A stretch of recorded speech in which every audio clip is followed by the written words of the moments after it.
खेला होगा।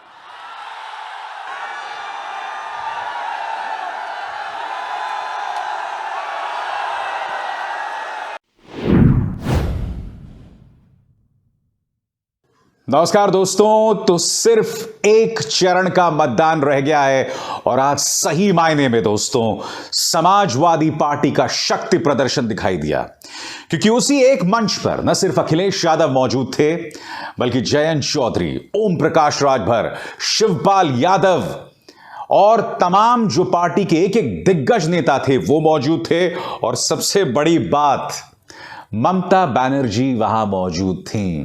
और आप सब जानते हैं दोस्तों, ममता बनर्जी का योगी के समर्थकों ने कल एक खास अंदाज में स्वागत किया था। जी हां, और योगी के समर्थकों से डरने की बजाय ममता बनर्जी डटी रहीं, अपनी गाड़ी के बाहर आ गईं और हाथ बांधकर खड़ी हो गईं कि तुम्हें जो करना है कर लो। मगर आज जिस तरह की प्रतिक्रिया बनारस में अखिलेश यादव और उनके पूरे मोर्चे को मिली, वो तस्वीर बहुत कुछ कहती है दोस्तों। और इस तस्वीर से प्रधानमंत्री नरेंद्र मोदी हिल गए हैं, उसका प्रमाण मैं बिल्कुल आपको अंत में देने वाला हूं। मगर सबसे पहले अखिलेश यादव का ऐलान मंच से कि 7 चरण के मतदान हो गए हैं और जनता ने दरवाजा बंद कर दिया है भारतीय जनता पार्टी के लिए। सुनिए उन्होंने किस अंदाज में कहा। भारतीय जनता पार्टी का हमेशा हमेशा के लिए खात्मा पश्चिम में कर दिया है। और जिस समय मऊ में पहला कार्यक्रम हुआ था ओम प्रकाश राजभर जी के साथ, दूसरा हमारा उससे पहले कार्यक्रम संजय चौहान जी के साथ हुआ, याद होगा उस समय कहा था कि ये समर्थन ऐसा मिल रहा है कि बीजेपी जिस दरवाजे से आई है उसी दरवाजे को भी बंद करने का काम गठबंधन के दल करेंगे। बताओ आज लग रहा कि नहीं लग रहा कि दरवाजा बंद हो गया? इसलिए आपसे अपील करता हुआ याद रखना। और जैसे कि मैंने आपको बताया, ममता बनर्जी आज वहां मौजूद थी। जी हां, ममता बनर्जी जिनका कल स्वागत हो चुका है बनारस में। और अच्छी बात यह है कि जब हिंदुत्व युवा वाहिनी के वो कार्यकर्ता उन्हें काले झंडे दिखा रहे थे, तब ममता बनर्जी डर के वापस नहीं दौड़ी। ममता बनर्जी ने यह भी नहीं कहा कि मैं किसी तरह से अपनी जान बचाकर आई हूं। आज उस सभा में ममता बनर्जी ने कहा कि मैं किसी से डरती नहीं हूं। और उसी मंच से उन्होंने अपने चिर परिचित अंदाज में किस तरह से दहाड़ा, आप भी सुनिए। मैं डरफुक नहीं हूं, मैं लड़ाकू हूं। और लड़ते लड़ते मेरे को जिंदगी में बहुत दफे सीपीएम मेरे को पिटाया, मेरे को बहुत दफे गोली चलाया, मेरे को बहुत दफे गंडा डंडा मारा, मैं कभी झुका नहीं। कल भी ये लोग जब मेरे को ऐसा गाली दे रहा था तो मैंने गाड़ी से उतारा और उतर के हम कुछ दफे खड़ा रहा, ऐसा कि मेरे को देखना है तुम क्या कर सकते हो, तुम्हारा क्या शक्ति है हम देख सकते हैं, तुम्हारा कितना साहस है हम देख सकते हैं, तुम तो डरफुक हो, डरफुक। बात यहां नहीं रुकी दोस्तों, उन्होंने सीधा हमला योगी आदित्यनाथ पर बोला, क्योंकि कल जिन कार्यकर्ताओं ने उन्हें काले झंडे दिखाए थे वो दरअसल हिंदुत्व युवा वाहिनी के थे, यानी कि मुख्यमंत्री आदित्यनाथ के खासम खास उनके अपने कार्यकर्ता। तो ममता बनर्जी ने सीधा हमला बोला, किस पर? खुद मुख्यमंत्री आदित्यनाथ पर। खेला होगा। 2 दिन पहले भी बंगाल में म्युनिसिपैलिटी इलेक्शन हुआ, 105 में 104 हमारा हुआ। हमने बहुत देखा, ज्यादा गुंडागर्दी हमारा साथ मत करो जोगी जी। आप दिखाते हैं आप एक बड़ा संत है, लेकिन संत क्या होता है? जिसको लिए इज्जत होता है।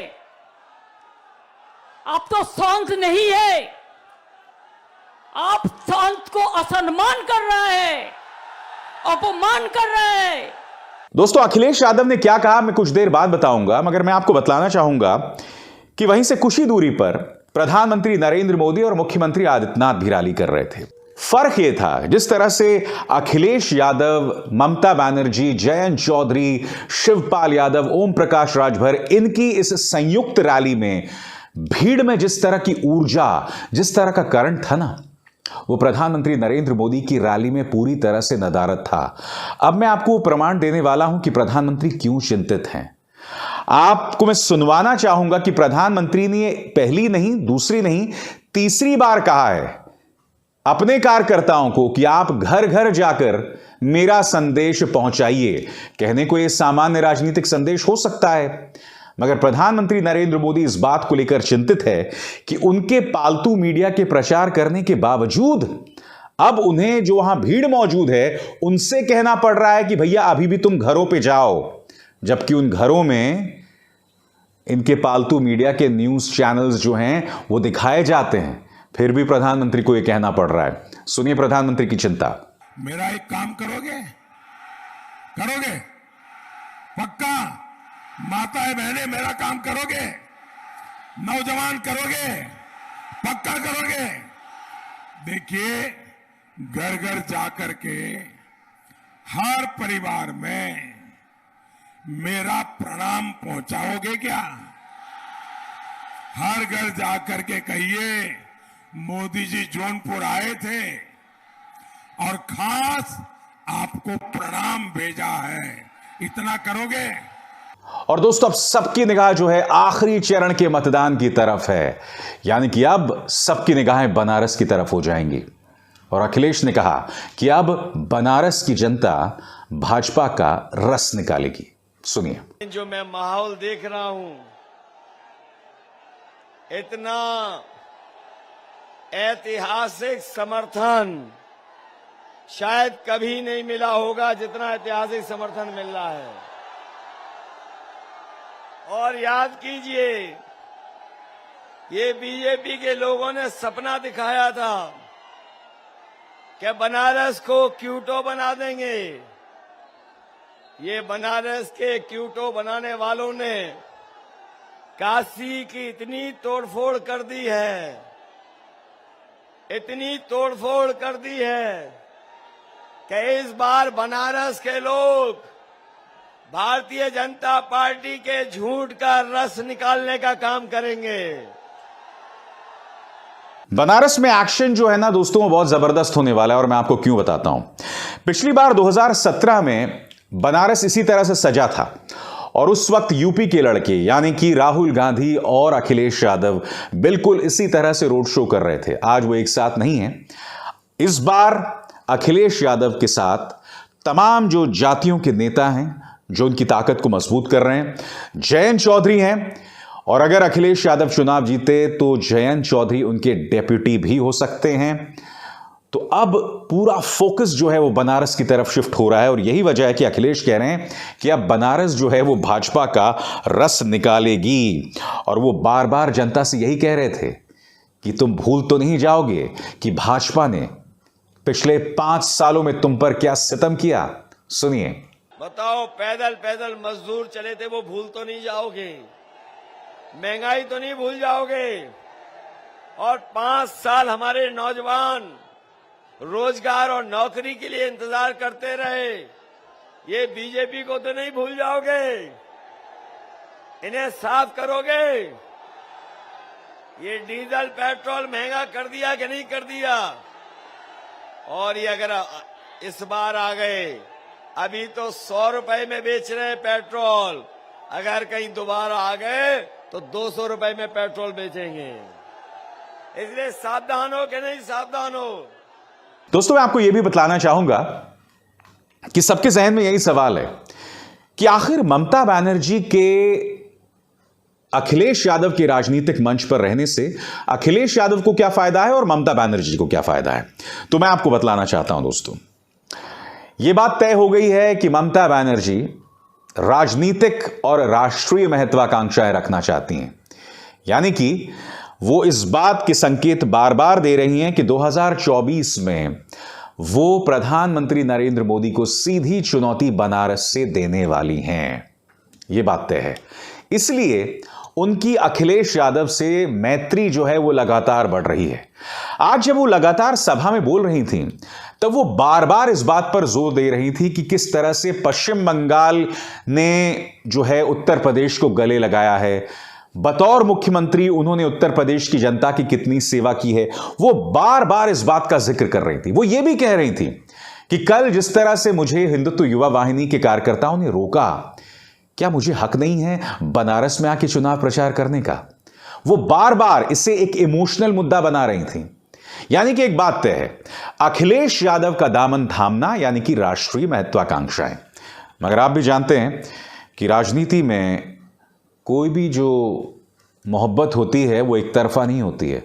अब आप कहेंगे कि अखिलेश यादव को उससे क्या फायदा है, तो अखिलेश यादव को ममता बनर्जी जो फायदा है ना, वो पूरी तरह से सांकेतिक है। मैं आपको बताता हूं, क्योंकि ममता बनर्जी ने अकेले अपने दम पर पश्चिम बंगाल में प्रधानमंत्री नरेंद्र मोदी और उनके पूरे लाव लश्कर को पटखनी दे दी थी। किन किन लोगों का सामना करना पड़ा था?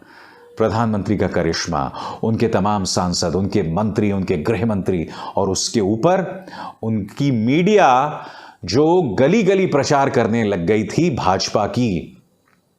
जी हां, ममता बनर्जी इसके अलावा सामना किस किस का कर रही थी? सीबीआई का, एनआईए का, इनकम टैक्स का, क्योंकि इन तमाम एजेंसीज ने उन पर निशाना साधा। अखिलेश यादव पर अब तक इनकम टैक्स छापे मार चुकी है, उनसे जुड़े तमाम लोगों पर। अखिलेश यादव के खिलाफ मीडिया खड़ा हुआ है, और यही वजह है दोस्तों कि अखिलेश यादव अपने हर इंटरव्यू में गोदी मीडिया के पालतू पत्रकारों को जलील करते हैं, उन्हें ईमानदार कहकर। अखिलेश यादव समझ गए हैं कि राक्षस की ताकत किस तोते में है। तो अखिलेश यादव जानते हैं कि जिस महिला ने अकेले अपने दम पर पटखनी दी प्रधानमंत्री नरेंद्र मोदी और उनकी पूरी ताकत को, अगर वो ममता बनर्जी मंच पर दिखाई दें तो उनकी ताकत बढ़ेगी।